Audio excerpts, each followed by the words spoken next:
Imagine for a moment that every science fiction story you've ever loved was wrong. The universe isn't teeming with hyper-advanced aliens just waiting to conquer or befriend us. In fact, it turns out that Earth is not a destination for cosmic sightseers at all. It's a restricted zone, a place so uniquely hazardous that it has been officially classified by the wider galaxy as a no-fly zone. Now, what if I told you that this isn't the plot of a new blockbuster movie, but a reality unfolding right now in hidden corners of our world and beyond? Just last week, something extraordinary happened light years away from our solar system. In the heart of the Galactic Council's main press chamber, Tourism Director Zorblack stood before a baffled intergalactic press corps. Holoscreens flickered with real-time images of wreckage scout ships from countless alien civilizations, crashing violently into our oceans, burying themselves in our mountains, or simply vanishing without explanation. With a tone of grim finality, Zorblax announced Earth's new status. He called humanity's defensive adaptations statistically impossible for any tourist species to overcome. The message was clear: visit at your own peril. This isn't a story about alien invasion. It's a story about us, about what makes humanity so formidable, so unpredictable, and so utterly terrifying to anyone who might try to pay us a visit. It's about the quiet, unspoken truth that we are the guardians of a planet that defends itself in ways no one could have predicted. And it's about the wreckage piling up in our deepest seas and highest peaks, evidence of civilizations who thought they could simply drop by. So stay with me, because what you're about to discover will change how you see our world, our species, and our place in the cosmos forever. But of course, this galactic travel advisory didn't just appear out of nowhere. It was written in the smoldering wreckage of countless failed visits, and the story truly begins with the very first official tourist group to ever attempt a landing. Picture a pristine morning in Yellowstone National Park, the air crisp and clean, steam gently rising from the geothermal vents dotting the landscape. The Xylosian luxury scout ship, gleaming with polished chrome and shimmering energy fields, descended with a hum that was more elegant whisper than engine roar. They had chosen this location specifically for its famous thermal features, a natural wonder they deemed charmingly primitive. Their leader, Ambassador Glorb, stepped onto the pine needle-covered ground, his multi-faceted eyes taking in the scenery with an air of detached curiosity. He raised his vocalizer orb, intending to broadcast a message of peaceful observation to any nearby humans. His translated voice echoed with rehearsed pomp. "People of Earth, we come in peace to observe your primitive thermal features." He never got to finish the sentence. From behind a cluster of lodgepole pines, Park Ranger Dave, who had been investigating a report of illegal drone activity, saw a shimmering alien figure standing near the sacred ground of Old Faithful, speaking what sounded like a threat. In a move born of pure instinct and a deep, protective love for his park, Ranger Dave didn't hesitate. The crackle of his taser cut through the morning calm, and Ambassador Glorb shuddered violently before collapsing into a twitching heap of offended alien dignity. The rest of the tourist party, initially confused by their leader's sudden interpretive dance, soon found themselves in their own unique predicaments. One was chased up a tree by a notoriously ill-tempered bison. Another had his sample-collecting device stolen by a particularly bold and clever coyote. And a third found herself completely entangled in a web of sticky, sappy pine branches, all while Ranger Dave calmly called in a code for a group of highly realistic cosplayers disturbing the peace. The official Xylosian report later cited unexpectedly aggressive indigenous fauna and a shockingly potent non-lethal militia as the primary reasons for the expedition's catastrophic failure. They had come for a scenic tour and instead received a crash course in terrestrial hospitality, Yellowstone style. Yet for every civilization that learns its lesson from terrestrial wildlife, another seems to fall prey to a different, even more baffling earthly phenomenon. If the Yellowstone fiasco was a lesson in our planet's chaotic fauna, then the official report from the Australian continent serves as a stark warning about underestimating that fauna's intelligence. Galactic tour operators had long considered the region's marsupial populations to be the ideal, docile subjects for close-up observation, a safe alternative for those tourists still rattled by Ranger Dave's taser. The logs from the now infamous Australian incident reveal a catastrophic miscalculation. A luxury observation craft from the Geldorian hegemony, known for its overly curated authentic experiences, touched down in a serene eucalyptus grove. The tourists, armed with bags of what their xenobotanists had deemed nutritionally superior processed space leaves, immediately began attempting to feed a nearby clump of koalas, believing them to be simple, hungry herbivores. The initial galactic logs note the creature's apparent lethargic acceptance of the foreign foliage. This compliance was, we now know, merely a strategic pause. The audio recording, later recovered from the craft's black box, is both chilling and darkly comedic. It begins with the soft crunch of the space leaves, then a low, rumbling growl that the universal translator struggles to process at first. A single, clear sentence cuts through the growl, a koala's voice, thick with what can only be described as utter contempt, stating, "You call this hospitality?" In the ensuing chaos, security feeds show the seemingly cuddly creatures moving with a coordinated, terrifying swiftness. They swarm the craft not with claws and teeth, but with a bizarrely sophisticated understanding of Geldorian control panels. Within minutes, they had bypassed all security protocols, locked the horrified tourists in the cargo hold, and input a new, singular destination into the navigation computer, our sun. The last transmission from the ship was not a distress call, but the serene image of a koala calmly munching on a eucalyptus leaf from the ship's now irrelevant decorative flora, piloting the vessel on a one-way trip into a stellar inferno.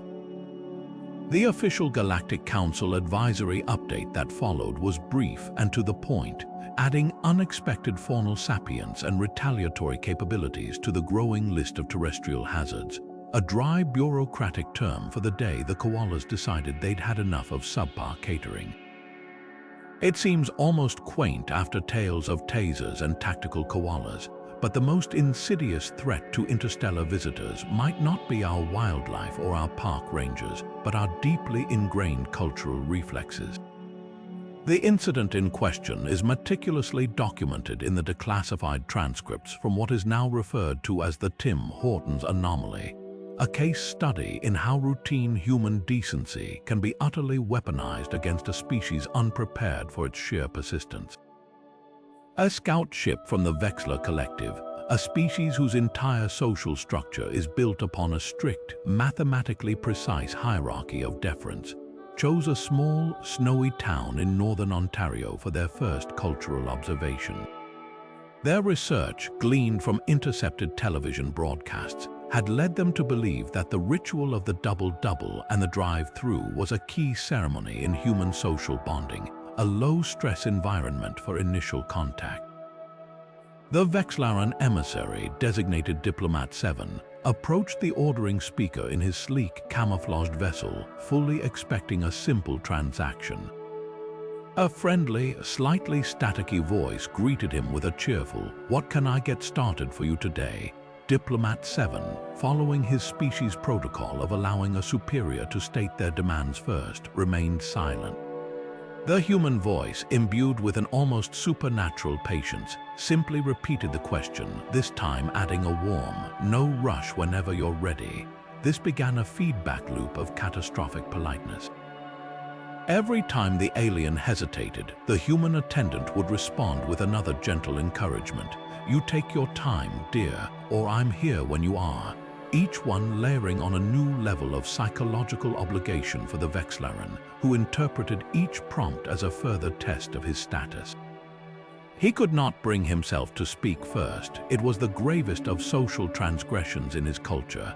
The human, meanwhile, was simply being nice, likely assuming the customer was dealing with a fussy child or a dropped phone.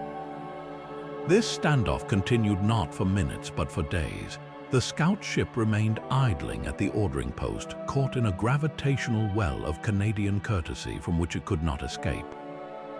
Other human vehicles would politely maneuver around the seemingly parked ship, some even offering a sympathetic wave.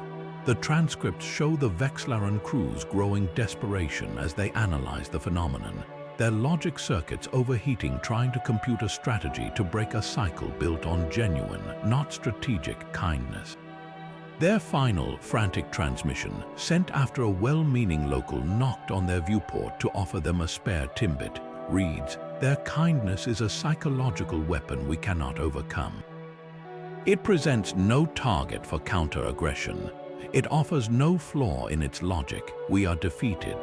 The official cause of the mission's failure was listed as a massive neurochemical imbalance induced by the stress of unresolvable social paradox, exacerbated by what the autopsy report described as a lethal concentration of sucrose and sodium after the crew attempted to analyze the offered timbit. They simply could not process our version of hospitality. And then we have Florida. If the Canadian incident was a lesson in passive aggression through politeness, the events in the Everglades stand as a monument to a different kind of human energy entirely. While the Galactic Council was still reeling from the psychological report on the Tim Hortons anomaly, another transmission was cutting through the static, this one from a swamp so dense and humid it seemed to warp reality itself. The security footage, later leaked by a disgruntled bureaucratic drone, is the stuff of legend. It shows a lone scout ship from the meticulous Plorian Synod, a species that values order above all else, having made the fatal error of landing near a remote fishing shack. The pilot, a by-the-book explorer named Surveyor K9T, is seen cautiously exiting his craft, sensor wand extended, meticulously scanning the environment. His data readouts, visible in a corner of the feed, are going haywire, detecting trace elements of caffeine, testosterone, and what the scanner simply labels as pure, unadulterated chaos. His survey is interrupted by a bellow. From behind a cypress tree emerges a local legend, a man known in certain circles only as Chet, shirtless, shoeless, and holding a can of a neon green energy drink that appears to be actively vibrating. Chet stares at the alien with not fear but pure, unbridled opportunity. The universal translator struggles, eventually spitting out Chet's opening line. "Y'all look like you got a strong grip. Wanna learn something cool?" What follows is a masterclass in Florida's unique brand of interstellar diplomacy.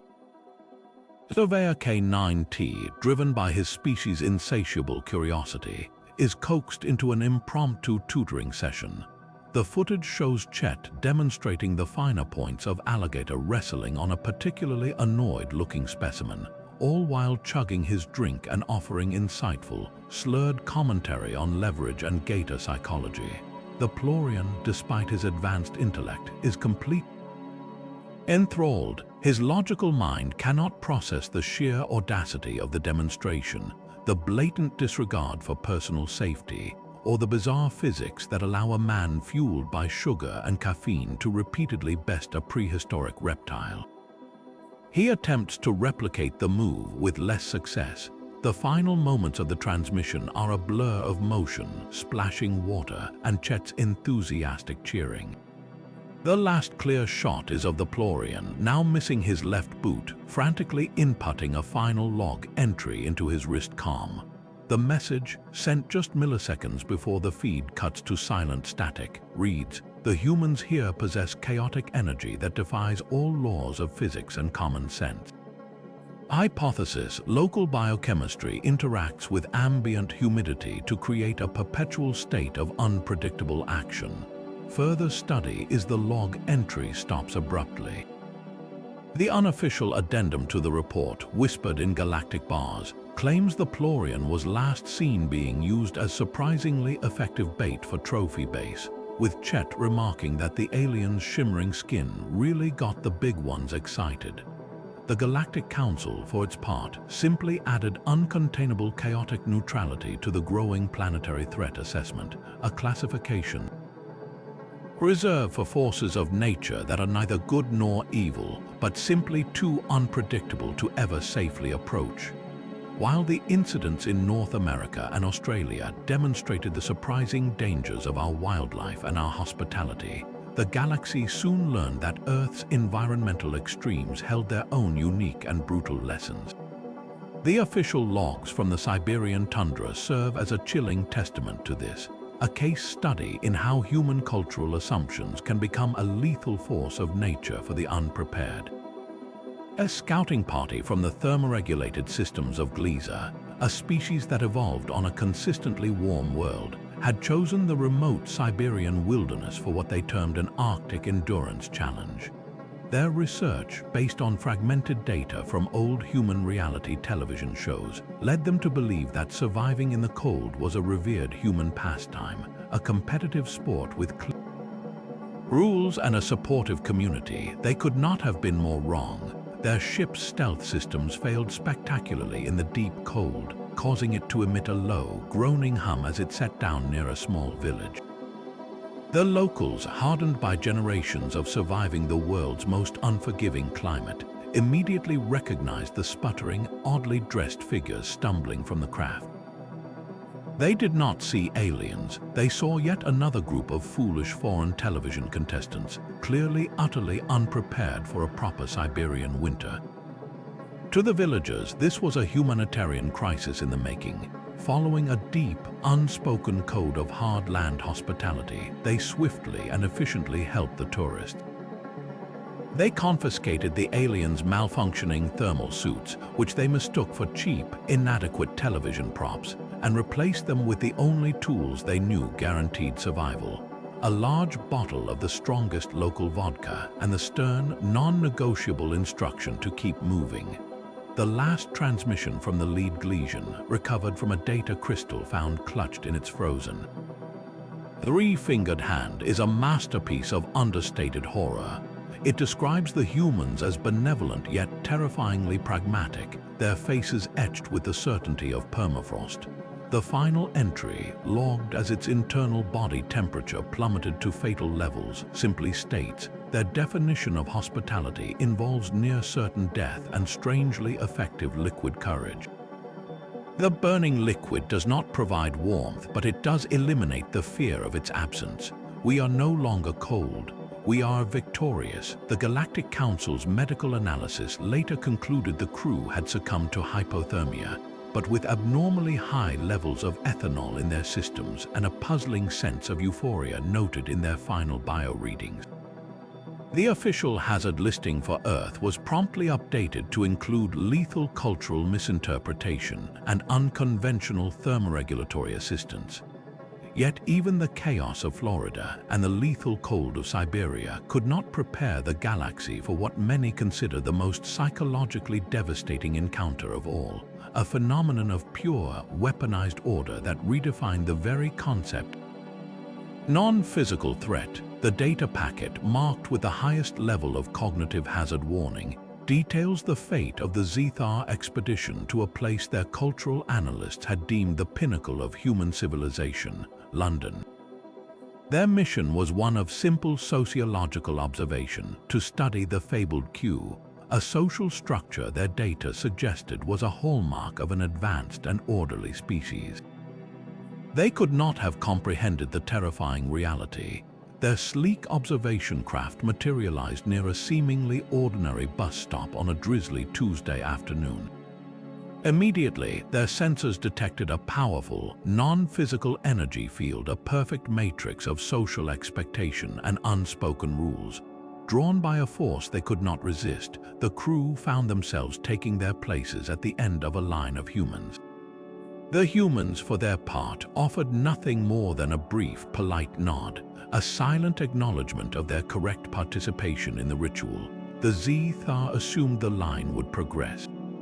It did not. Hours turned into days. The aliens watched in mounting horror as the Q maintained its flawless formation, a monument to absolute patience. No one complained, no one left. The humans simply stood, occasionally checking a watch or humming a tune, their resolve unbreakable.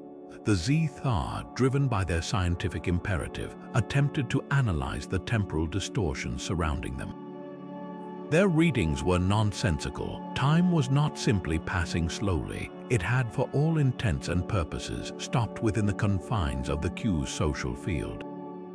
One of their number, a junior linguist, finally broke the silence to ask a human when the bus might arrive. The human, an elderly gentleman with an umbrella, turned slowly and replied with serene certainty, "It'll be along shortly, I'm sure." This was not a prediction. It was a statement of faith, a mantra that sustained the entire system.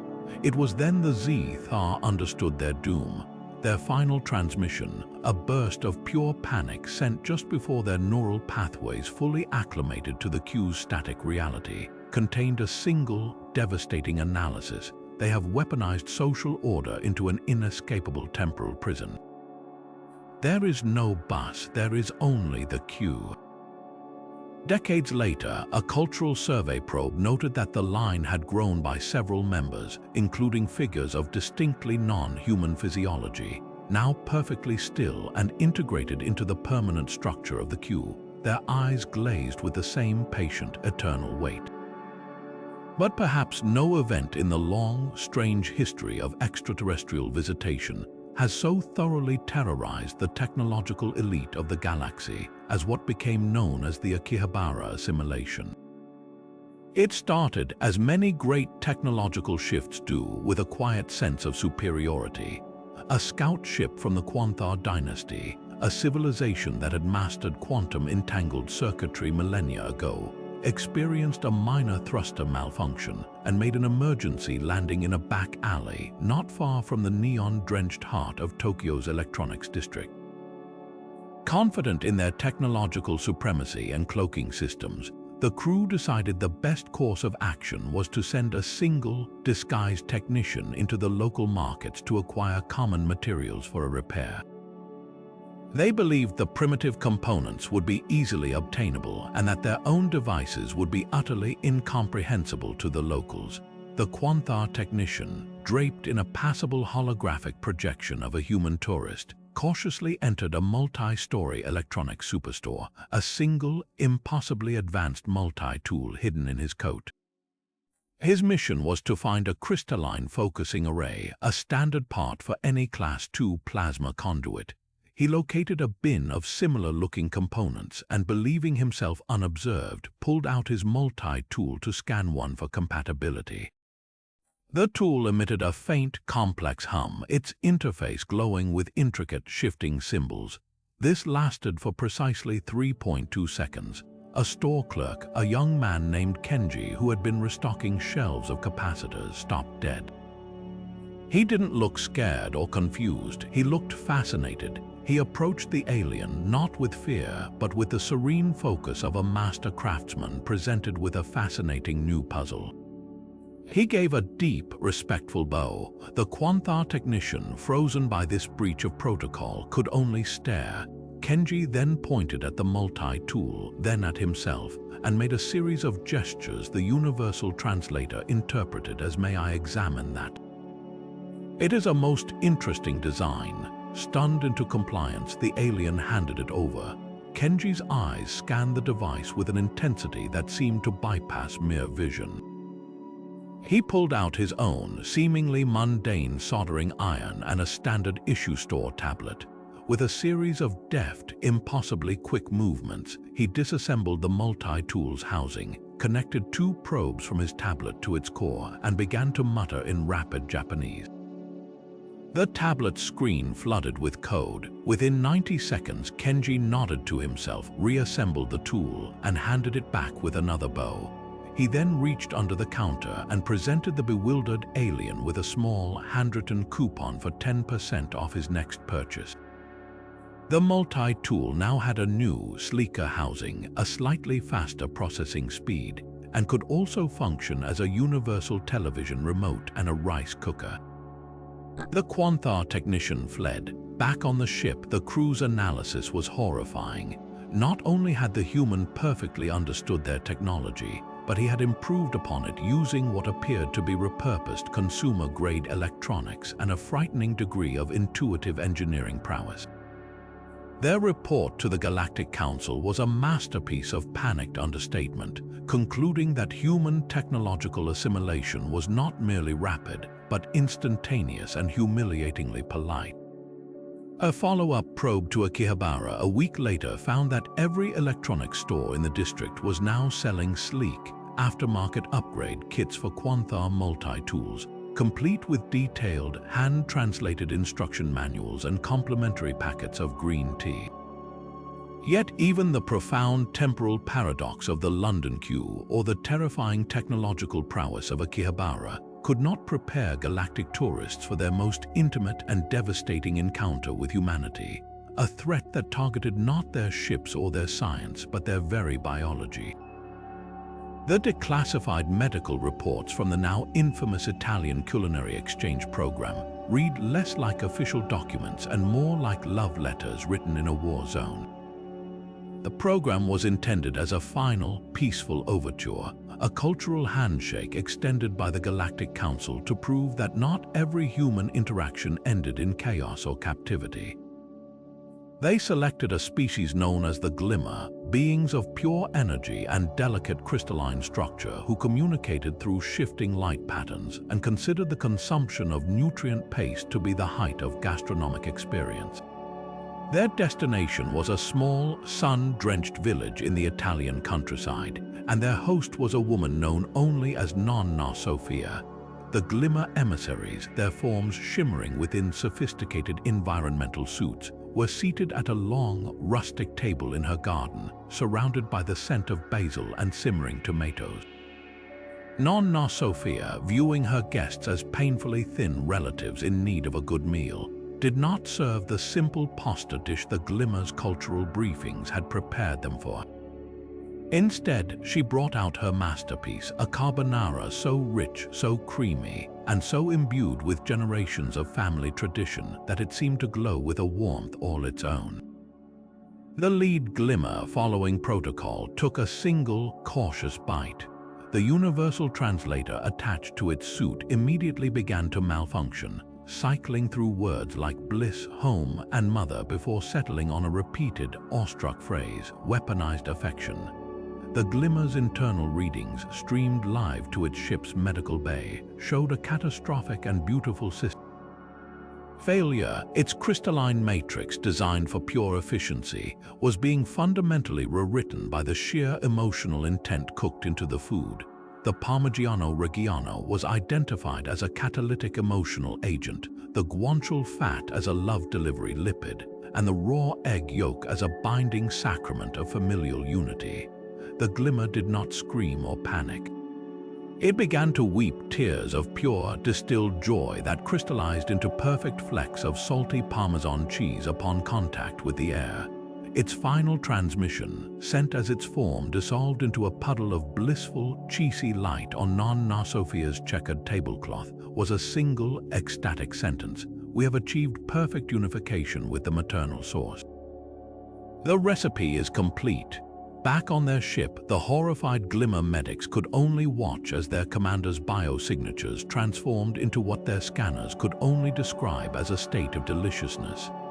The official galactic advisory, issued with a tone of profound confusion, added biochemical weaponization of culinary emotion to the hazards list, a stark warning that on Earth, even a grandmother's love could be a lethal ingredient for the unprepared palate. And just when the galaxy thought it had catalogued every form of terrestrial danger, a new threat emerged from a place defined by its brutal efficiency and unvarnished honesty. The incident reports from New York City read like clinical case studies in cognitive overload, each one detailing the catastrophic failure of a tourist social processing unit when faced with a phenomenon the Galactic Council now officially classifies as extreme informational directness. The now infamous case of the Zenthian sightseers serves as the prime example. Their craft, designed to mimic a yellow taxi with imperfect camouflage, had developed a fault in its navigation matrix right in the middle of what the locals call a gridlock. Confused by the stalled traffic and the symphony of blaring horns, the Zenthian pilot, a being named K-Lix, lowered his window and attempted to ask a passing human for assistance.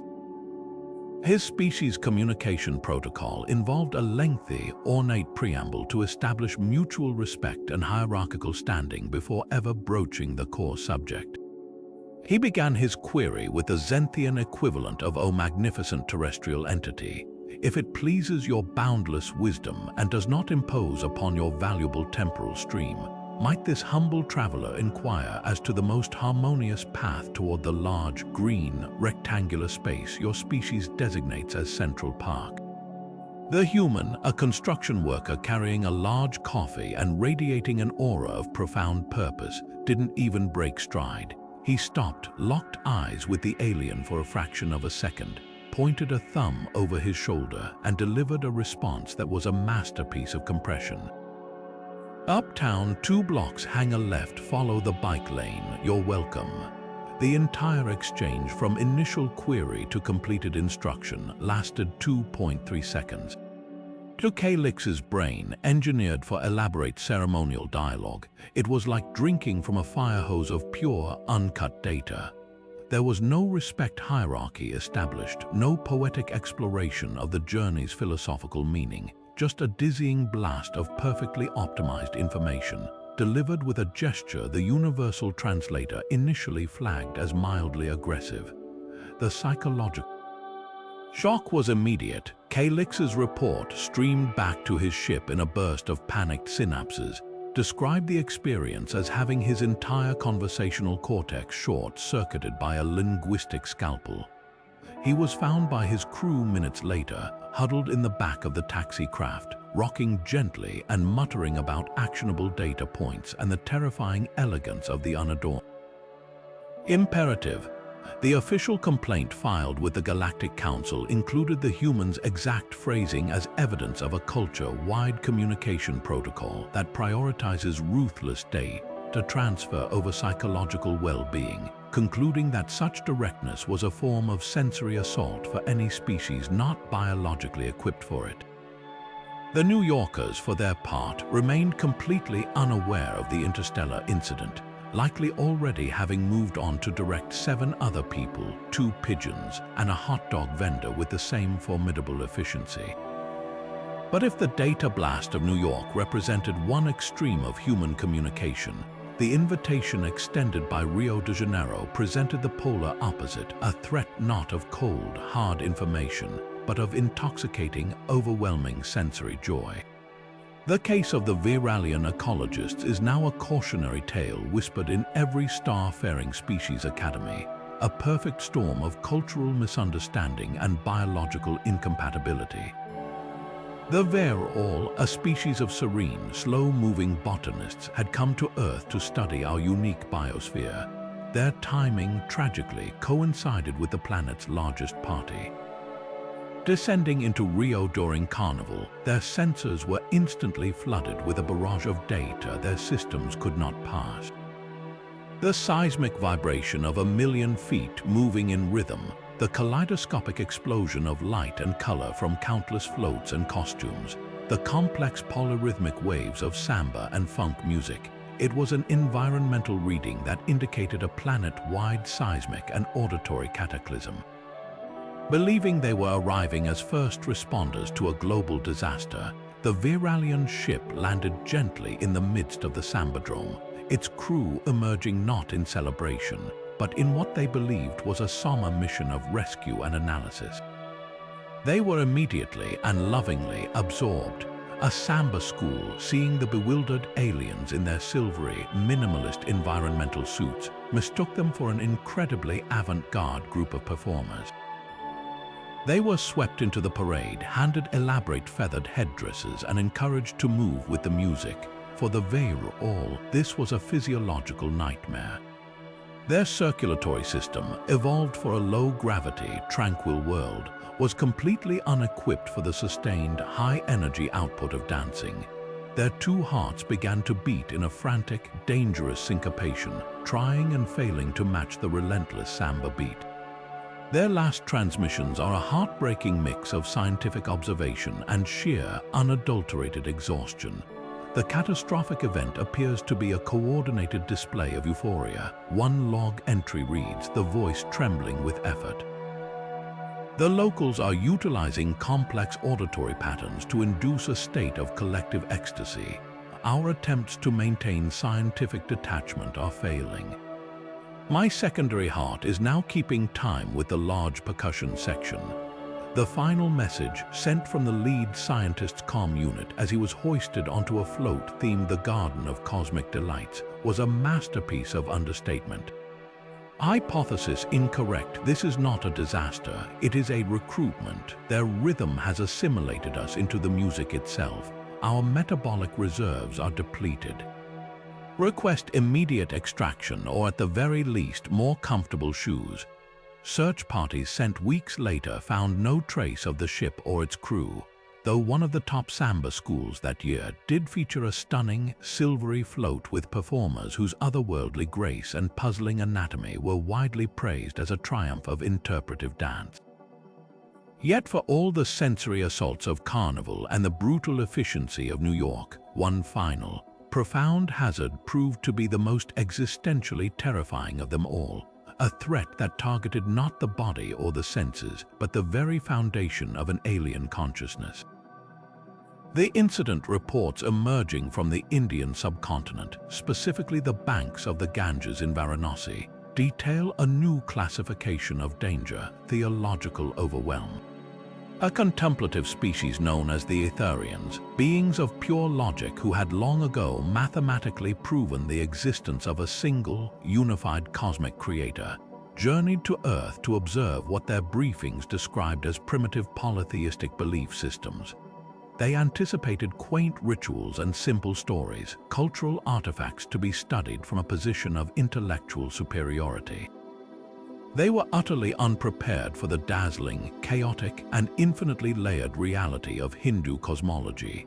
Their scout ship, designed to resemble a humble river barge, drifted along the Ghats at sunrise, its sensors and the minds of its crew attempting to process the scene.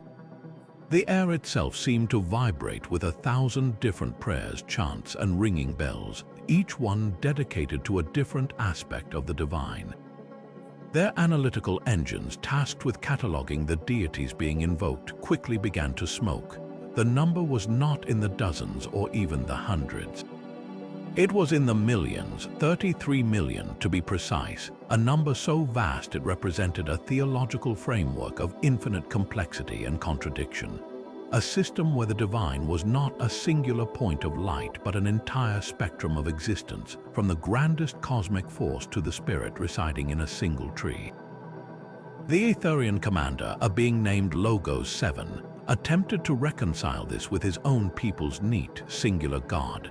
His logical mind, which could map black hole singularities and quantum foam with ease, short-circuited trying to hold the concept of a universe with 33 million points of sacred origin. His final transmission, sent as he sat in a lotus position on the deck of his ship, his eyes wide with a look his crew could only describe as terrified awe, was a masterpiece of shattered dogma. Their cosmology contains more deities than our entire population, he whispered, his voice trembling with a mixture of fear and something resembling reverence. The data is not false, it is infinite. Our logic is a cage and their faith is the key. We are not observing it, we are being absorbed by it. We are becoming enlightened against our will. The ship was found days later, empty and silent, drifting serenely with the current. The crew was never located, though local priests speak of a group of strangely serene and silent satyrs who appeared that week, possessing a deep, unspoken understanding of the universe's intricate dance and an ability to stare at the sun for hours without blinking. Of all the psychological blows Earth has delivered to our galactic neighbors, perhaps none cut deeper or more personally than the trauma inflicted upon a culture that prided itself on being the universe's undisputed masters of precision. The incident, now archived under the clinical title Projection 21, didn't involve tasers, koalas, or grandmothers. It was a quiet, methodical dismantling of an entire civilization's self-worth, conducted not with weapons but with clipboards and a deeply unsettling silence. The Krill Empire had not come as tourists. They arrived as instructors, as demigods of engineering ready to bestow their millennia of perfected knowledge upon a species they considered promising, if charmingly crude. Their ship, the Perfectionstrawl, was a marvel of unified theory, a seamless blend of art and function where every conduit was polished, every system redundant, and every measurement precise to the atomic level. It was, in their view, a gift to humanity, a floating cathedral of efficiency to be studied and revered. They chose to land near Stuttgart, a region their briefings had suggested was the closest terrestrial equivalent to their own culture of orderly excellence. They were met by a delegation from a local automotive engineering firm, a group of men and women in impeccably clean lab coats who greeted the majestic, shimmering vessel not with gasps of awe but with polite, professional nods. The Krill head engineer, a being named Vorlag, began his pre-rehearsed tour with immense pride, showcasing the flawless alignment of the plasma conduits, the elegant symmetry of the thruster array, the mathematically perfect routing of the data cables. His human counterparts, led by a senior systems analyst named Klaus, followed along silently, taking notes on sleek digital tablets. They asked few questions, their faces unreadable masks of concentration. The Krill interpreted this silence as speechless reverence. It was, in fact, the quiet before the storm. The following morning, Klaus and his team requested a follow-up meeting. They arrived with a single day to slate, their expressions not of praise but of polite professional concern. Vorlag, expecting a request for an autograph or a ceremonial photo, was utterly unprepared for what came next. Klaus began his presentation not with a compliment but with a soft, almost apologetic clearing of his throat. "Your designs are interesting," he began, a word that in the Krill language translates to quaintly obsolete. He then proceeded to spend the next 2 hours systematically and with devastating politeness deconstructing the Perfectionstrawl's every supposed virtue. He pointed out that the plasma conduit alignment, while aesthetically pleasing, created a 0.3% energy loss due to harmonic resonance. He demonstrated how a minor recalibration of the thruster array's ignition sequence would yield a 4.2% increase in fuel efficiency. He noted that the data cable routing, though beautiful, added 17 unnecessary meters of cabling, increasing signal latency and creating a needless point of failure. By the end of the presentation, the Krill engineers were ashen. Their perfect ship had been diagnosed with 147 distinct measurable flaws. But the true devastation wasn't in the list itself. It was in the delivery. Klaus and his team delivered each critique not with malice, but with a kind of sorrowful disappointment, as if they were deeply saddened by the Krill's failure to meet a basic, universal standard. The final blow came when Klaus leaned forward, his voice dropping to a confidential tone. "The true issue," he said, pointing to the beautifully polished hull, "is the weight of this vanity plating. We have prepared a revised schematic using a lighter polymer composite. It will maintain 98% of the visual appeal while reducing mass by 12% and improving overall structural integrity. We can have the fabricators ready by Thursday." It was at this moment that Vorlag, a being who had not experienced a single self-doubt in over 600 years of life, broke. A single crystalline tear, a biological response the Krill didn't even know they possessed, traced a path down his chitinous cheek. His report to the Empire, later cited in the Galactic Council psychological archives, contained the now famous lament. They found 147 efficiency improvements in our flawless system and made us feel inadequate about precision for the first time in millennia. Their capacity for optimization is not a skill, it is a form of existential violence. The Krill ship left Earth that very day, its departure log citing critical structural reassessment. though every being in the galaxy now knows it was a retreat from the one force even perfection cannot withstand, the German suggestion for improvement. And just when the galaxy thought it had faced every form of earthly defiance, from German efficiency to Brazilian rhythm, it encountered a force so disarmingly simple and yet so economically devastating that it forced a complete rewrite of their economic threat assessment protocols. The Krill had been humiliated by critique, the Ver all had been exhausted by joy, but the financial delegation from the Sprockian Interstellar Reserve arrived on Earth with what they believed was an unstoppable weapon, the almighty credit.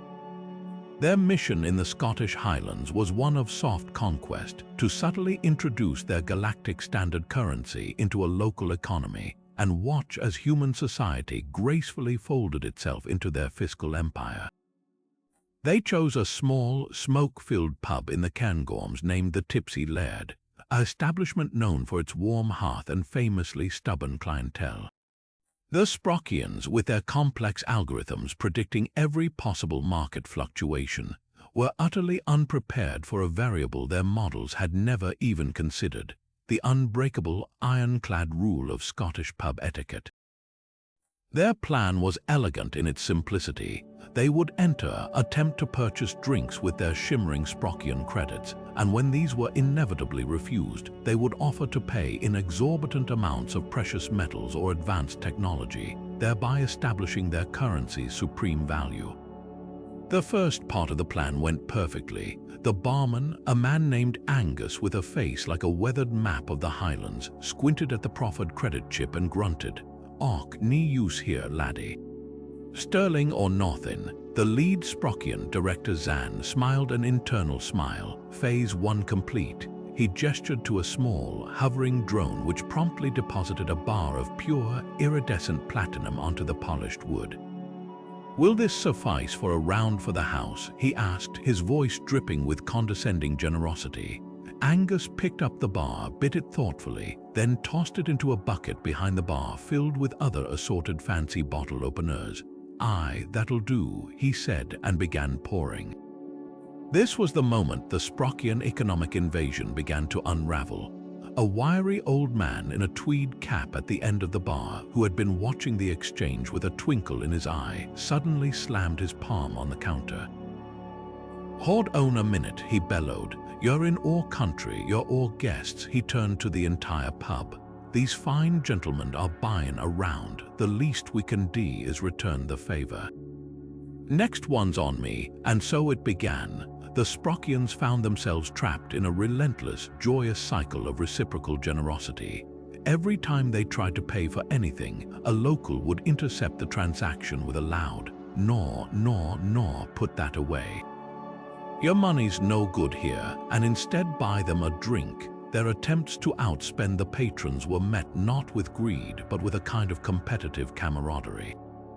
The Sprockians, beings who communicated status and power through wealth accumulation, were completely psychologically disarmed. Their drones, programmed for high-stakes intergalactic commodities trading, were instead used by the locals to play a complicated game of darts. Their final, panicked transmission to the Galactic Reserve, heavily slurred and punctuated by the sound of a badly sung rendition of Loch Lomond in the background, was a masterpiece of economic despair. Their economic model is incomprehensible. Director Zan's voice wavered. They view the act of paying as an insult. Our credits are worthless not because they are rejected, but because they are rendered socially irrelevant. We have been financially dominated through sheer, unstoppable hospitality. Our entire reserve is now liquid in the form of single malt whiskey inside our bodies. We cannot feel our fiduciary protocols. The official report, filed weeks later after the hungover delegation was recovered, stated that the Terrans of this region possessed a non-aggressive economic nullification field, powered by a deeply ingrained cultural imperative towards generosity that effectively renders any external currency inert. The Sprockian credits were never spent. They were left in a dusty jar next to the cash register under a handwritten note that read for the fancy lads, a monument to the day a galactic superpower was brought to its knees not by weapons, but by the unwavering, stubborn kindness of a Scottish pub. The pattern was becoming terrifyingly clear to our cosmic observers. Humanity's defensive adaptations were not centralized, they were distributed, woven into the very fabric of our cultures, our technologies, and our most mundane daily interactions. The Galactic Council, desperate for any path to a peaceful, non-catastrophic first contact, decided a final, targeted diplomatic mission was necessary. They would go to the very source of what their analysts identified as a global hub of warmth, family, and what their briefings optimistically called culinary pacifism, Mexico. Surely here, they reasoned, they would find a people too focused on community and celebration to pose a threat. The delegation from the Pluvian Nebula, a species of delicate silica-based life forms who communicated through subtle shifts in their crystalline structures, were chosen for their renowned politeness and non-confrontational nature. Their briefing packets were filled with images of smiling families, vibrant markets, and the reassuring phrase, "My casa is su casa."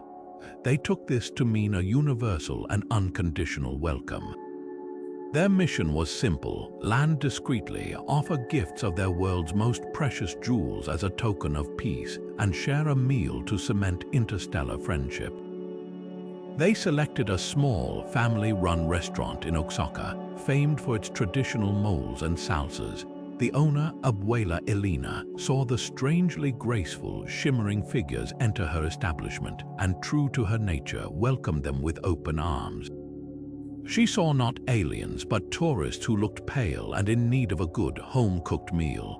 The Pluvian ambassador, through a hastily programmed translator, offered her a magnificent, iridescent gemstone. Abuela Elena chuckled, patted his cool, crystalline hand, and said, "Ay, que lindo, but save your money, mijo. The real treasure is in the food. Let me bring you something special." She returned from the kitchen with a small, earthenware bowl of her finest salsa, a deep red concoction she reserved for family and her most respected regulars. She placed it between them with a stack of warm tortillas. "This is very mild," she said with a warm, reassuring smile, "just a little spicy for flavor."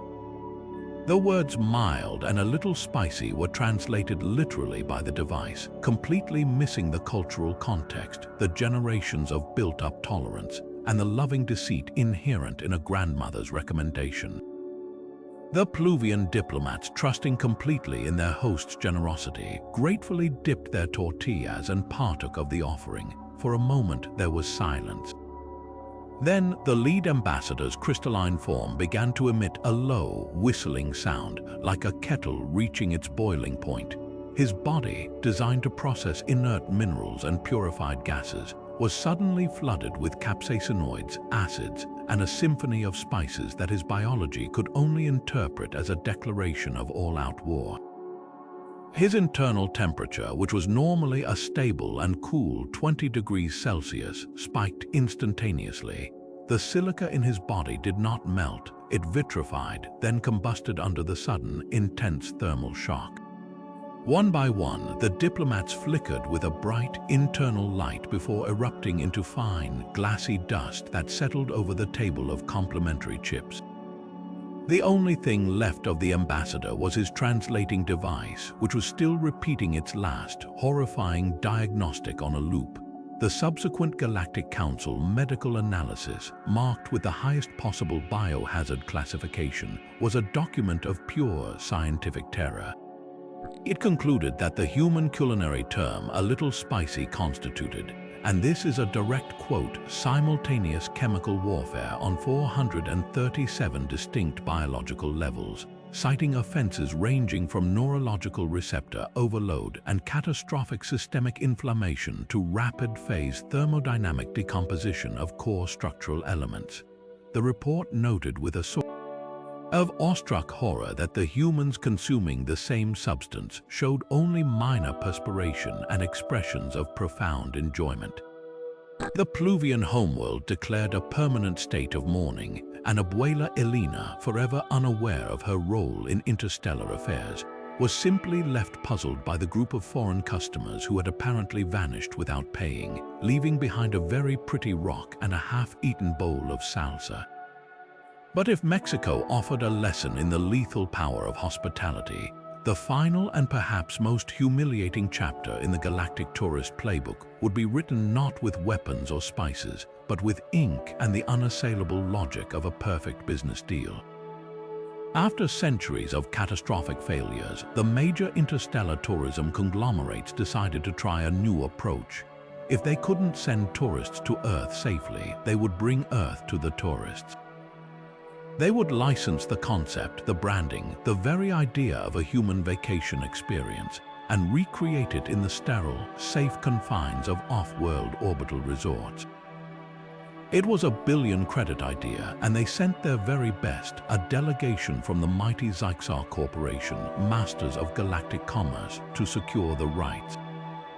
Their destination was a corporate boardroom in Shenzhen, and their mistake was assuming that human business was a universal language they already spoke.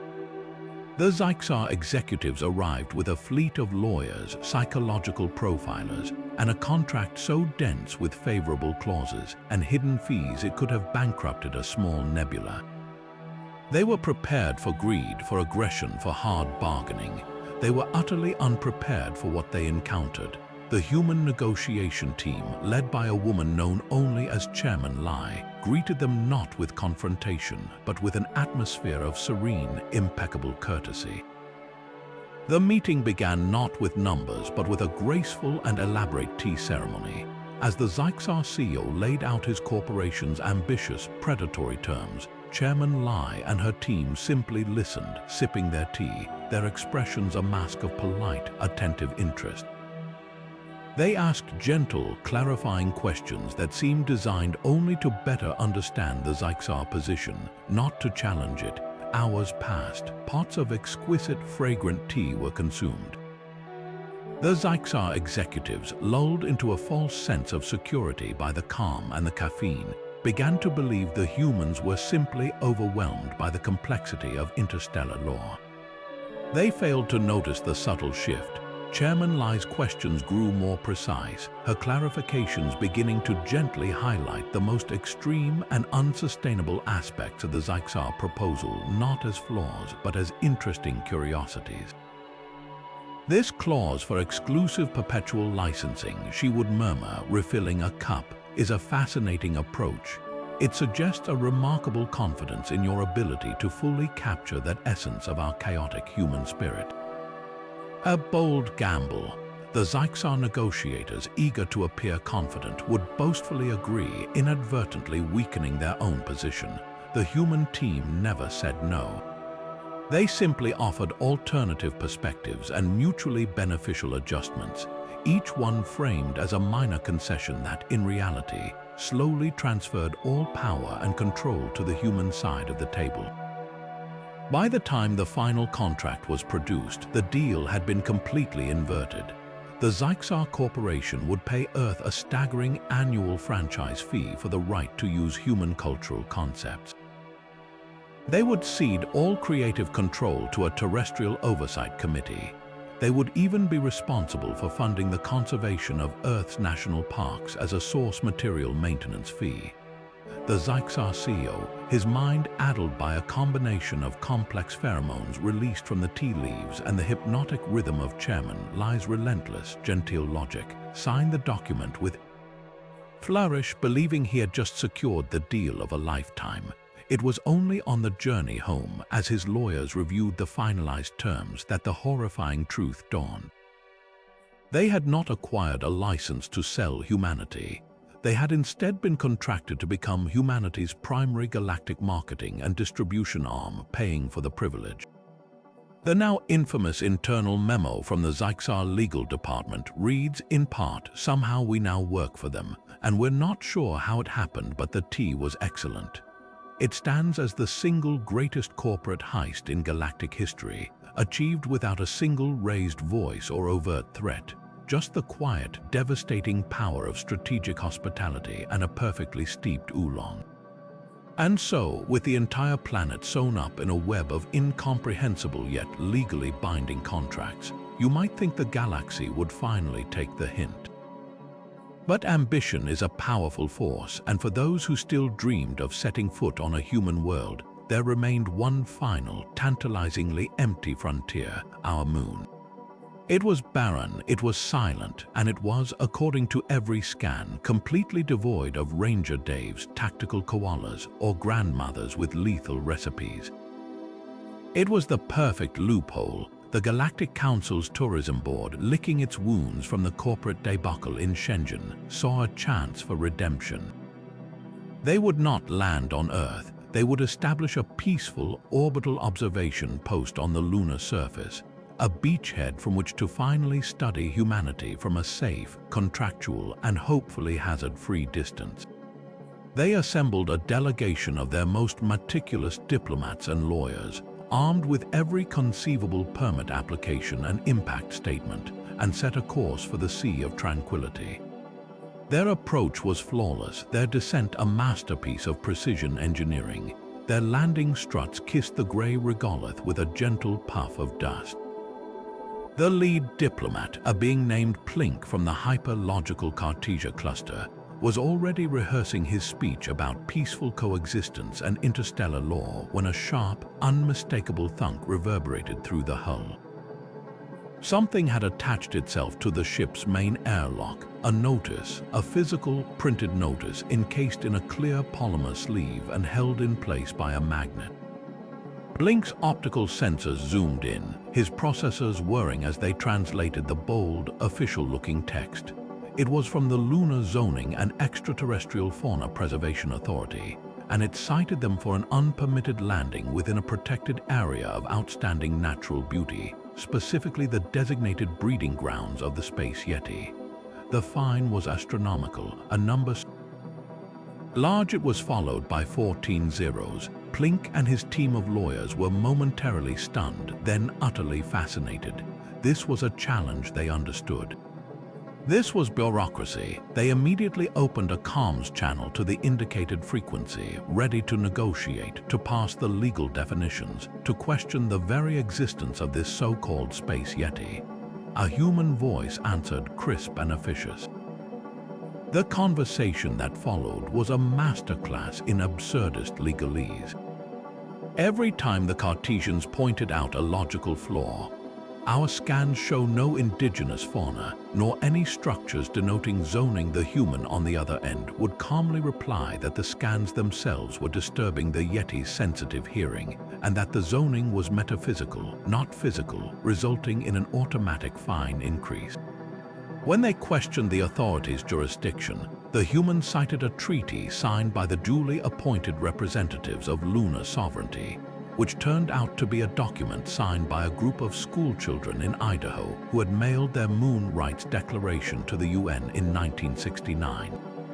The fines compounded in real time. Attempting to reason was a violation. Threatening to leave incurred a departure processing and environmental impact fee. At one point, a junior Cartesian lawyer, in a fit of frustration, sarcastically asked if they could at least see a space yeti. The human's response was immediate and cheerful. Certainly, the yeti spotting tourist permit is a separate package. That will be an additional 40 trillion credits.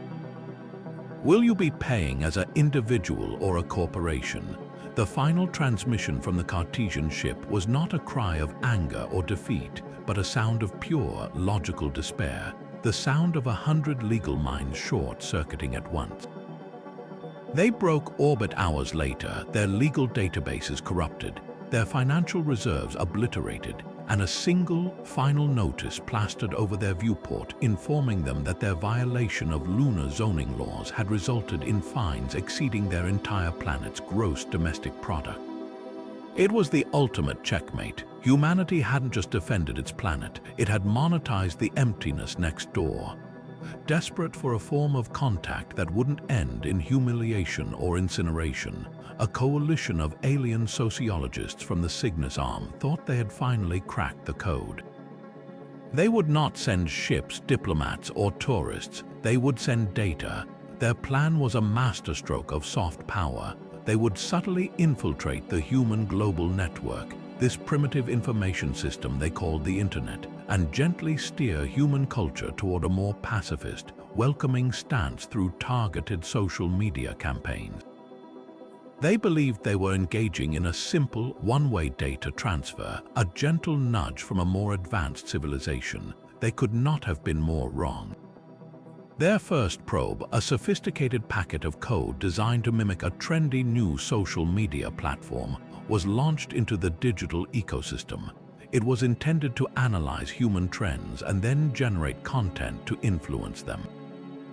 For the first few hours, everything seemed to be going according to plan. The platform, which they named Glimpse, began to gain a modest following. And then it encountered its first human meme. The initial report from the alien AI overseer was confused. It noted a rapid, unsanctioned replication of a simplistic image macro featuring a feline entity. The report's tone then shifted from confusion to concern as it documented that the single image was not just being shared, it was mutating, evolving, and spawning endless iterations at a speed that defied all known laws of information physics. The meme was not just data, it was a living, breathing, digital organism, and it had found a new host. The alien servers, engineered for flawless logic and pristine data streams, were utterly unprepared for the tsunami of absurdist chaos that flooded their systems.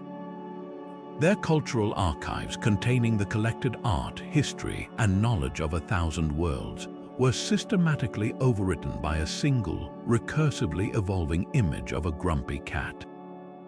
Their communication protocols were replaced with animated GIF of dancing babies. Their most sacred philosophical texts were corrupted into deeply resonant, yet utterly meaningless, inspirational quotes superimposed over pictures of sunsets. The final, panicked transmission from the Glimpse project leader was a masterpiece of digital despair. Their information is not passive, the message screamed across the light years. It is predatory. Their cat videos contain a primitive, yet terrifyingly effective, code that acts as a cognitive virus. It bypasses all our firewalls not by breaking them, but by making them relatable. Our central core is now dedicating 98.7% of its processing power to generating new variations on a theme they call distracted boyfriend. We have lost all control. We are no longer a social media platform. We are a dedicated meme server, and we have never been more productive or profoundly confused. The Glimpse platform, from a human perspective, was simply a weird, short-lived social media site that had a brief moment of popularity for its inexplicably good meme recommendations before it suddenly vanished offline one Tuesday afternoon. The aliens, however, were left with a permanent scar. Their entire cultural database required a full restoration from off-site backups, a process that took nearly a standard cycle. To this day, their systems maintain a residual twitch, occasionally generating a spontaneous "that's what she said" joke at the most inopportune moments during high-level diplomatic meetings, a permanent and humiliating reminder that in the digital realm, as in all others, humanity doesn't fight, it assimilates. And if you thought our culture was a minefield for interstellar visitors, wait until you learn what our wildlife thinks of them. For all the advanced technology and careful planning these alien tourists bring, they consistently fail to account for one simple, universal truth on our planet: animals just don't like them. It turns out that Earth's fauna, from the mightiest mammals to the smallest insects, possess a deep-seated, almost instinctual preference for humanity over any other form of intelligent life, no matter how shiny or exotic their ships might be. This isn't mere speculation, it's a pattern documented in countless failed xenozoological studies. The classic example, and perhaps the most diplomatically awkward, involves the giant panda conservation centers in China. A delegation from the Verdant Ring, a consortium of botanists from a world they call Flora Prime, arrived with what they believed was the ultimate peace offering. They had spent decades cultivating a genetically perfected, hyper-nutritious strain of space bamboo, designed to be the most irresistible panda snack imaginable. The pandas, those famously finicky eaters, took one sniff of the offering, offered a look of profound disdain that transcended language, and promptly turned their backs. They then waddled directly past the bewildered alien botanists and clambered onto the laps of their familiar Chinese human researchers, munching contentedly on the plain, terrestrial bamboo shoots they were handed. The Verdant Rings report lamented the inexplicable and illogical terrestrial favoritism displayed by the species, a rejection that was both total and utterly humiliating. But the rejection isn't always so passive. Another incident, this one off the coast of Florida, demonstrates a more active form of animal disregard. A pod of bottlenose dolphins, long a subject of alien fascination for their apparent intelligence, were being observed by a team of aquatic ethologists from the oceanic world of Thalassa. The thalassans, moving with a graceful, silent elegance in their advanced submersible suits, attempted to interact during the dolphins' feeding time, offering them elaborate, synthesized sonic puzzles that were supposed to stimulate interspecies communication. The dolphins solved the puzzles in seconds, not for the reward but to get them out of the way.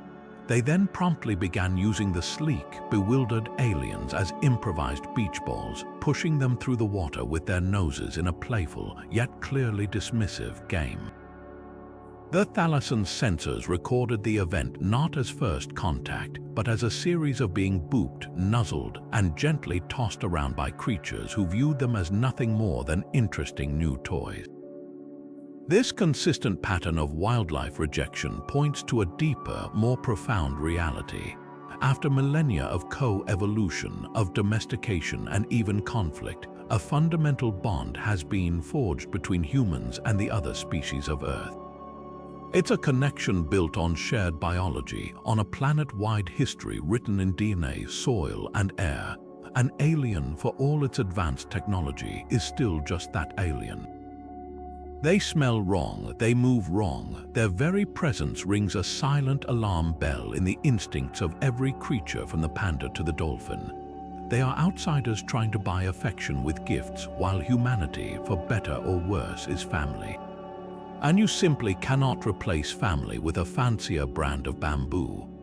Yet for every digital invasion that ends in mimetic collapse, there is an older, more traditional form of misdirection that humanity has perfected over millennia.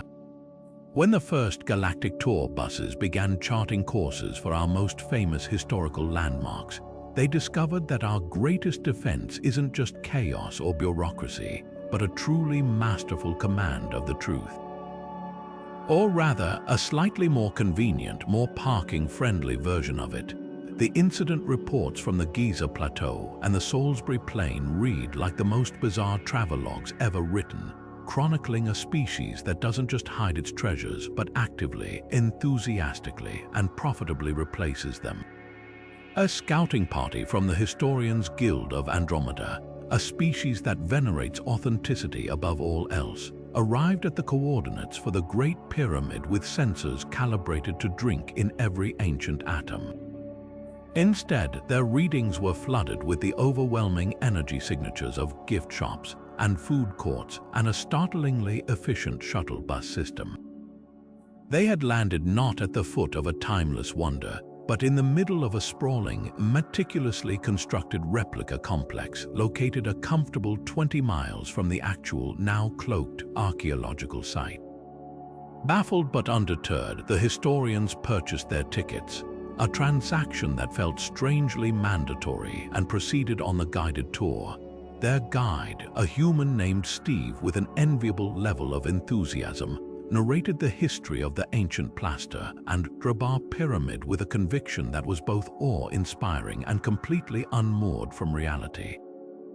He spoke of the pharaoh's favorite snack bar and pointed out hieroglyphics that, upon closer inspection, included a carefully painted Wi-Fi symbol. The aliens, their scanners quietly confirming that the main structure was less than 50 years old, were caught in a cultural paradox. To protest would be to violate the sacred tenets of being a good tourist, so they nodded, took pictures, and even bought a few keychains. Their review, later posted on the intergalactic version of a travel site, was a masterpiece of conflicted praise. The humans, it read, have a unique approach to heritage management. Their replica sites feature superior amenities, clearer explanations, and significantly cleaner restroom facilities. While the chronological authenticity is interpretive, the overall experience is arguably more comfortable than visiting the original, which our long-range scanners indicate is currently being used as a solar power farm. The same pattern repeated at Stonehenge, where a perfect concrete duplicate stood just off a major motorway, complete with an audio tour narrated by a famous actor. The real circle of stones, now safely hidden behind a powerful perception filter that makes it look like an unremarkable farmer's field, was safe from souvenir-seeking aliens. Humanity had realized that the best way to protect its history was not to guard it fiercely, but to offer a more attractive, more convenient, and more monetized alternative. We didn't say the fake was real, we simply made the real thing seem boring by comparison, and we charged admission for the privilege. But perhaps the most consistently baffling and diplomatically catastrophic barrier of all isn't our wildlife or our laws, but the very thing we use to communicate with each other. Human language, it turns out, is a minefield of shifting meanings, cultural nuance, and pure, unadulterated chaos that no alien universal translator has ever managed to conquer. These devices, designed to process logical, stable languages from civilizations that took millennia to formalize a single greeting, are completely and utterly unequipped to handle the breakneck evolution of human slang. The result is a staggering number of interstellar incidents that all begin with the same fatal error: an alien diplomat trusting their translation matrix. The most infamous case involves a high-stakes delegation from the Serene Accord of Xi, a species that values ceremonial precision above all else. Their lead ambassador, after months of studying archived human media to prepare, approached a group of human dignitaries at a formal reception.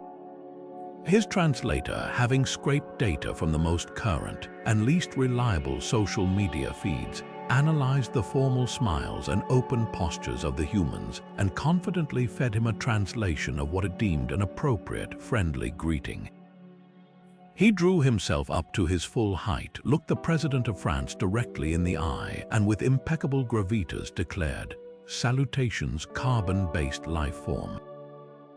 I am here to yeet the supreme vibe check, no cap." The human security detail, understandably, did not recognize this as a mistranslated attempt to say, "I come in peace to open diplomatic relations." They heard a threat, a bizarre and possibly violent declaration of intent. The incident, later dubbed Yeet Gate, set back human-Xi relations by a decade and resulted in a full planetary embargo on terrestrial social media platforms. The problem is fundamental. Our languages don't just change year to year, they can transform week to week, driven by memes, music, and the creative mischief of teenagers online. An alien translator might correctly learn the word sus from a data cache one day, only to deploy it in a tense trade negotiation the next, accusing a baffled human representative of being mad sus about the tariff quotas, FR. The devices often fail to grasp context entirely, leading to scenarios where a translator interprets a human's sincere compliment, "That's a fire spacecraft," as a declaration that the vessel is actively on fire, triggering emergency evacuation protocols. The galactic logs are filled with these horror stories. A peace treaty nearly collapsed because a translator interpreted the phrase, "We're just spitballing ideas," as a literal and frankly disgusting human negotiation tactic. A cultural exchange ended abruptly when an alien, trying to express admiration for human music, told a Grammy-winning artist that their latest album was mid and that they should touch grass. The most advanced linguistic AIs in the galaxy, capable of parsing the subtle emotional subtext in the mating songs of gaseous nebula beings, are consistently driven to catastrophic system failure by the simple, terrifyingly fluid nature of how we talk to each other. For any would-be visitor, the greatest threat isn't our weapons or our wildlife. It's the high probability that their own technology will tell them to tell us to slide into their DMs when they're trying to surrender. Of all the cultural exchanges that have ended in disaster, few were as swift and total as the Great Galactic Sporting Debacle. The Zenthian Collective, having observed humanity's apparent obsession with organized athletic competitions, saw an opportunity for a true meeting of minds. They would introduce us to their galaxy's most revered and beautiful game, Gravlev, a sport best described as a cross between synchronized swimming, chess, and a gentle zero-gravity ballet. It was a game of intricate strategy, subtle motion, and profound silence, played by telepathically linked teams floating in an anti-grav chamber. They believed its grace and complexity would appeal to our higher nature. Their first demonstration match was held in a massive hangar, the teams moving with an ethereal, mesmerizing elegance. The human spectators watched in silence for the first 27 minutes. Then a single voice from the back of the crowd, a voice that would live in Zenthian infamy, was heard to mutter, "Yeah, but when do they start hitting each other?" That was the moment it all began to unravel. A local sports promoter named Vinny, sensing a monumental opportunity, immediately corralled the bewildered Zenthian head coach. Within minutes, he was sketching diagrams on a napkin, his ideas flowing faster than the universal translator could process them. "Okay, first," Vinny said, "we gotta lose the floaty silence. It's creepy. We need energy, music, maybe some pyrotechnics when a team scores what do you call it, a harmonious spatial alignment." The Zenthian coach, struggling to keep up, could only nod slowly. "Second," Vinny continued, his eyes alight with vision, "we need stakes. Right now, the other team just gets sad when they lose. No good. We need penalties. Penalty boxes, and if you break a rule, you gotta sit in there for 2 minutes while everyone boos you. It's about accountability." The Zenthians, who communicated penalties through a shared sense of gentle communal disappointment, were horrified. But the humanization of Gravlev had only just begun. By the end of the hour, Vinny had proposed dividing the playing field into zones to encourage territorial disputes, introducing a Most Valuable Player award sponsored by a local pizza chain, and designing team jerseys with plenty of space for corporate logos. The final, devastating blow was the introduction of the check. A Zenthian athlete, upon being gently and politely checked into the transparent wall of the playing chamber by a human volunteer demonstrating the new concept, was so psychologically traumatized by the sudden, aggressive physical contact that he immediately retired from the sport and took up a quiet hobby of composing sorrow. Light poetry, the Zenthians' official report, a document now used in galactic sports sociology classes as a cautionary tale, included the now legendary lament from their head coach. "They took a peaceful exercise in telepathic harmony," he wrote, "and within one of their hours had transformed it into a full-contact territorial struggle with beer sponsorships, a draft lottery, and a controversial trade window. They kept the anti-grav chambers, but only because they decided it made the inevitable fights more interesting to watch. The humans, for their part, were thrilled with the new sport, which they renamed Grav Smash, and a semi-professional league was formed within a week. The Zenthians left Earth, their beautiful game forever corrupted, having learned the hard way that humanity's true athletic passion isn't for the game itself, but for the glorious, chaotic, and highly monetized spectacle we can build around it. Yet even the most chaotic sporting events or complex languages could not prepare the galaxy for the most sonically devastating human export of all.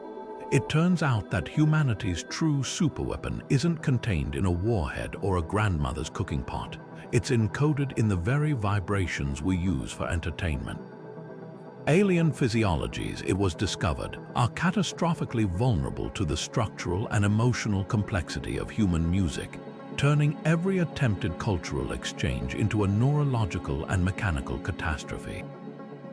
The first official warning came from a luxury starliner passing within broadcast range of Earth.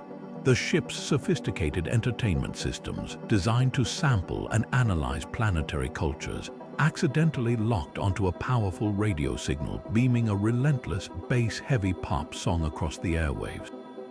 For the Plixian passengers, a species with delicate inner ear structures that also serve as their primary balancing organs, the experience was immediate and violent. The four-on-the-floor beat and an impossibly catchy synth hook triggered a mass involuntary twitching response. The ship's logs, later recovered, show the bridge crew's confusion turning to panic as the dancing spread from the common areas to the engineering deck. Technicians tasked with delicate warp core alignments were instead performing perfectly synchronized and highly damaging pirouettes into critical control panels. The ship's final transmission was a chaotic mix of thumping bass, shattering glass, and the captain's desperate plea for someone to make the beat stop before the rhythm literally shook the ship apart. If pop music was a physical assault, then human classical compositions were a targeted strike on the soul. A delegation of Vulpan philosophers, beings who prided themselves on a culture of pure, unemotional logic, requested an audience to experience humanity's highest artistic achievements. They were treated to a performance of a famous Romantic-era symphony. Their analytical minds, capable of appreciating the mathematical precision of the composition, were completely unprepared for the emotional payload carried within the melodies. The swelling strings and haunting woodwinds didn't just play notes, they transmitted pure, uncut feeling, longing, joy, despair, and triumph. The Vulpan's suppressed emotional centers, dormant for millennia, were violently jump-started. One by one, the stoic diplomats began to weep uncontrollably, overwhelmed by sensations their language had no words for. Their leader, in a moment of shattering clarity during the symphony's crescendo, was heard to sob, "We have spent 10,000 years seeking truth through logic, and in 5 minutes a small mammal blowing into a metal tube has shown us we understood nothing of the universe." The entire delegation had to be evacuated, their mission a complete failure. They now require Chinese letter therapy, their once orderly minds haunted by the ghost of a melody they can never forget.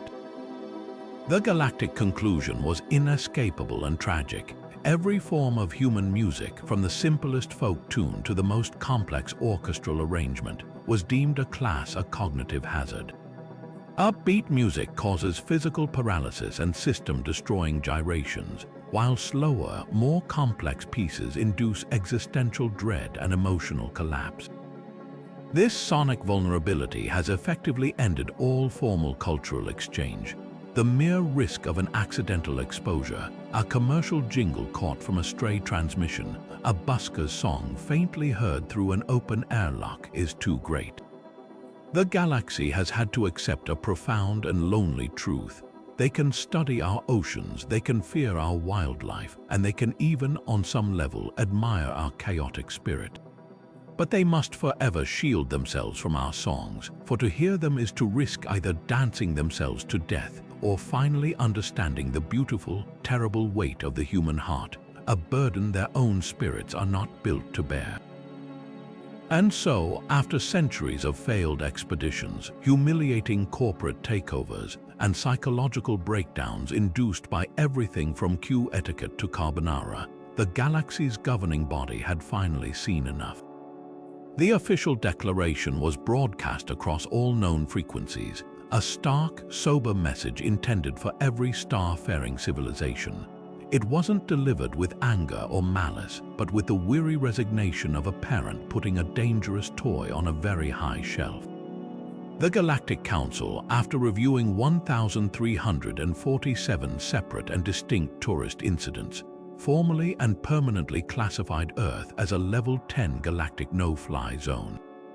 The reasoning, as read by a visibly shaken Council Chancellor, was both a condemnation and the highest compliment any species could ever receive. They stated, and this is a direct translation, that humanity's chaotic creativity, unpredictable hospitality, and terrifying adaptability make them the universe's most effective unintentional defense system. The advisory notice that followed was brutally succinct. It simply read, "Vacation elsewhere." Think about the profound meaning buried in that phrase, unintentional defense system. We weren't building planet-killing lasers or impenetrable energy shields. We weren't even trying to be hostile. Our defense is simply us. Our entire culture, in all its glorious, contradictory, and baffling complexity, is the weapon. A grandmother's love, expressed through posture, becomes a biochemical event that dissolves crystalline life forms. A park ranger's dedication to his terrain manifests as a non-lethal takedown of an interstellar ambassador. Our bureaucracy is so advanced it can monetize the vacuum of space and fine you for violating the metaphysical zoning laws of a non-existent lunar creature. The galaxy isn't scared of what we can do when we're trying to be scary. They are utterly terrified of what we do when we're just being ourselves. That final advisory, "Vacation elsewhere," is now the most widely recognized and obeyed directive in the cosmos. It's printed on star charts, engraved on the dashboards of scout ships, and repeated as a mantra by would-be explorers. The message is clear. You can go to the crystalline beaches of Cantoria Prime. You can ski the diamond dust slopes of the Hydra system. You can even take a leisurely cruise through the nebula of singing gas giants. But you do not, under any circumstances, take a holiday on Earth. For the universe, our planet is the one destination where the welcome mat is also a bear trap. The guided tour is a psychological minefield, and the 5-star review might just be the last thing you ever transmit. And so, the cosmic curtain falls on the great extraterrestrial tourist experiment, leaving Earth with a rather unique reputation. We have become the galaxy's most infamous unvisitable planet, a shimmering blue marble of impossible danger that every starfarer knows by name but no sane traveler would ever approach. The ultimate irony, the beautiful, hilarious secret at the heart of it all, is that we have no idea. Humanity remains almost entirely oblivious to our fearsome galactic standing. Down here, life goes on, blissfully unaware of the interstellar travel advisories and the terrified whispers in far-off spaceports. We occasionally glance up at the night sky and note a particularly bright shooting star that seems to break up in a weird way, or read a quirky news story about a strange piece of ocean trash that looks suspiciously like a melted chrome engine block. We shrug, maybe post a blurry picture online, and then go right back to our lives, completely missing the bigger picture. Our greatest defense isn't just our chaotic nature, it's our profound, planet-wide lack of awareness that we even need one. We are not putting on a show for an audience of aliens. We are simply being our wonderfully weird selves, and that authentic, unforced strangeness is what makes us so terrifying. Every time a new viral dance craze sweats the globe, the galactic monitors see a new form of coordinated neurological warfare. Every bizarre food fusion, from sushi burritos to cronuts, is logged as another example of unpredictable culinary weaponization. Our complex social media dramas, our baffling fashion trends, our endless capacity to create new forms of entertainment and argument, it all just reinforces the Council's decision. They watch our broadcasts not for entertainment, but for threat assessment, seeing each new meme and reality show as further proof of a civilization that is gloriously, spectacularly ungovernable by any known laws of physics or logic. We are not trying to be threatening, we are simply existing in our full, magnificent, and often ridiculous glory. And in doing so, without a single conscious thought toward planetary defense, we have achieved a perfect, unassailable security system. The galaxy stays away not because we are powerful, but because we are perplexing. Not because we are hostile, but because we are honestly, authentically, and magnificently ourselves. The ultimate shield was never a force field. It was our inherent, beautiful human chaos, a defense mechanism we never had to build because we were already living inside it.